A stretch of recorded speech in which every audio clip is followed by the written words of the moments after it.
Was on the call of yesterday's Liberty Fever game and joins us now on SportsCenter alongside her dogs in the background. Apparently, they want to be in the interview as well. 32 points, 8 rebounds, and 9 assists for Caitlin Clark. This is after missing 5 games with a quad. What stood out most about Caitlin's performance yesterday? What stood out most to me, Amina, was that Caitlin Clark, even being out for those 3 weeks, did something on the basketball court that I've never seen a player do in the WNBA, and that was that stretch that you were just talking about, that 38-second stretch where she came down and hit not just 3 threes, but 3 bombs. Rebecca Lobo just dropped a truth bomb so big it made Caitlin Clark's jump shot flinch. After the Liberty game, Lobo didn't just go off, she detonated, leaving fans wondering if Clark's hype train just hit a red light. What did she say? Why now? And is this the beginning of WNBA drama? Levels of Kardashians would envy buckle up, because what Lobo exposed will have everyone picking sides like it's Game 7. Let's dive into Tsunami. Caitlin Clark. The thing that impresses me most about her is her ability to step up in big moments. When the bright lights are on, Caitlin Clark is also on. She went off last night for 32 points, 9 assists, 8 rebounds, and 7 3-pointers. Now, you guys, she had been out for over 2 weeks with a quad injury, and some were wondering if she was going to have minutes restrictions, how much she was going to be playing, if she was going to be up to full speed, and she clearly was. There was a point during the game where she had 3 3-pointers in 38 seconds, and these weren't just regular old 3-pointers. These were her signature logo threes from feet behind the 3. So now, finally, after Caitlin Clark has basically turned every court into her personal highlight reel, ESPN decided to wake up from its months-long nap like a student who forgot the project was due today. They showed up coffee breath and all trying to act like they were on board the whole time. Suddenly, she's not just a rookie anymore. Now she's a reincarnation of Diana Taurasi Sue Bird, and a little bit of Steph Curry was side of disrespect-fueled vengeance. But today, we saw Caitlin have an unbelievable half and a decent second half, in my opinion. Look, 6 assists. Again, did turn the ball over a little bit, which wasn't the greatest half, but 7.6 assists, 4 boards is not a bad half. That's 14-12.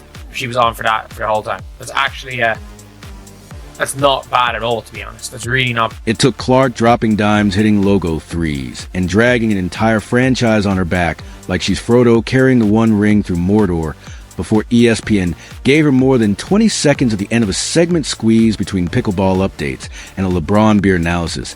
And even then, you could practically see the internal conflict in the studio, like they want to give her props, but we're still recovering from their months of MVP blackout mode. The delusional fan base that follows her disrespected the WNBA players by saying she's going to go in that league and tear it apart. These people are so disrespectful and so unknowledgeable and so stupid. And Diana said it best. This kid's in for a rude awakening. This kid's on the wrong team. She's got the wrong skill set to handle the physicality of that league. This rookie class isn't even one of the best rookie classes in the last 10 years. She's just not built for the physicality of this league. Yeah, and she's not quick enough to get away from the physicality. Suddenly there's shock she's good shocked, as if she didn't score 40 points a game in college while being double-teamed, triple-teamed, and occasionally harassed by mascots. But now that the bandwagon is finally in motion, ESPN scrambling to act like they built it. Oh yes, the same network that used to show Clark's highlights with the enthusiasm of someone watching paint dry now can't stop replaying her latest no pass like it's a Zapruder film did. You see the spin on that they gasp as if it's breaking news that Caitlin Clark can ball. This girl didn't just show up to the league. She's rewriting the broadcast script with every game. In the first quarter where the New York Liberty had an 11-point lead, and Indiana needed her to come out and do that to kind of get back into the game. Her passing was on point. Her scoring. Steph White took her out a little bit more, gave her a little bit more rest than we're accustomed to seeing from Caitlin Clark. She still played 30 minutes in the game, but that she had no rust, had a performance like that. And you could see the joy on her face, especially in that interaction you saw with Breanna Stewart about how happy she was to be back on the floor. Yeah, missed those 5 games with a quad injury, but definitely looked like she did not miss a step at all. Clark tied her career high for 3-pointers with 7. And ESPN, they're out here furiously revising their notes like a teacher realizing they marked the wrong student's test. All semester, the funniest part, the sudden change in tone One week, it was Caitlyn's adjusting to WNBA speed. Next week, Caitlin Clark. Is the future basketball? Oh, really? Was the future unclear when she casually broke into records that had cobwebs on them, or when she drew more viewers than an NBA playoff game just by existing on the court? They went from let's wait and see to she's the savior of the sport faster than Angel Reed can roll her eyes. And let's talk about the visuals. ESPN went from showing grainy low-res Clark highlights like they were filmed on a microwave to now blessing her plays with cinematic replays, slow-mo breakdowns, and analysis packages that look like they were edited by Marvel Studios. Suddenly, it's Clark Vision 24/7 with in-depth dissections of her footwork passing lanes. And even her post-game hair bun like it's a national security briefing one. More game like that, and they'll be airing her grocery runs in 4K. It's like ESPN finally realized that charisma, raw talent, and clutch gone rolled into one player is worth more than their endless scroll of hot takes and clickbait segments.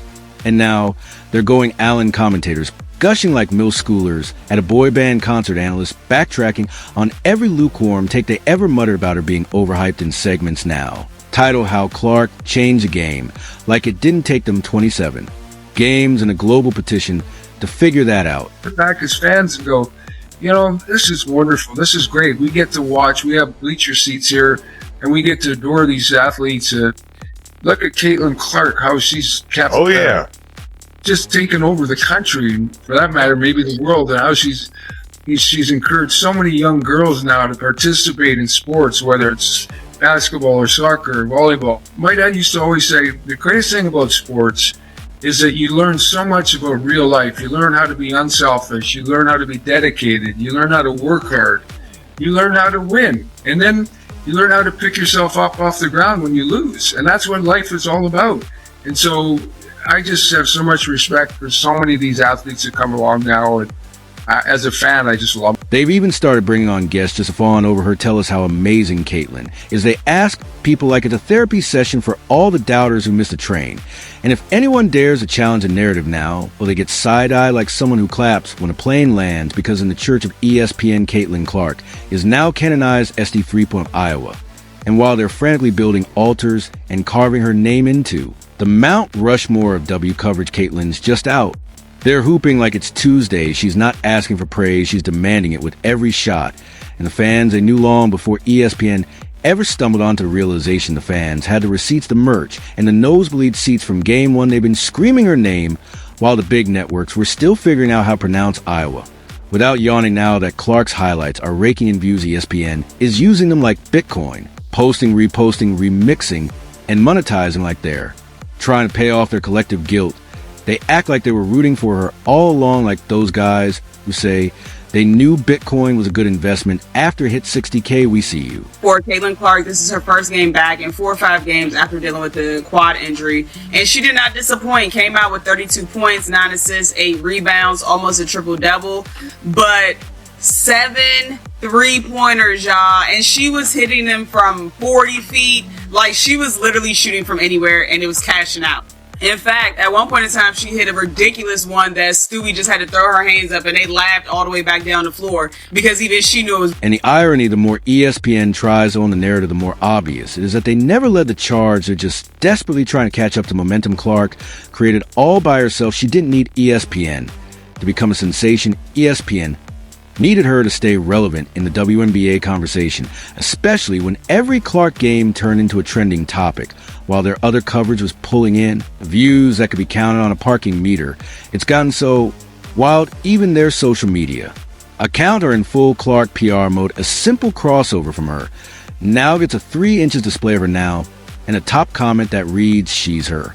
Oh, now she's her. Interesting, because 2 weeks ago the same accounts were posting game dunks with more enthusiasm than her 19 assists, and now the narrative is being rewritten. The tone is different, the graphics are glossier, even the lower third say things like record-breaking rookie instead of work in progress. ESPN's finally speaking the language fans have been shouting all season. The energy went from cautious optimism to Caitlin Clark, the messiah of the mid-range. They're scheduling her games for primetime slots now gone are the random Tuesday 11 a.m. tip-offs when most people are brushing their teeth.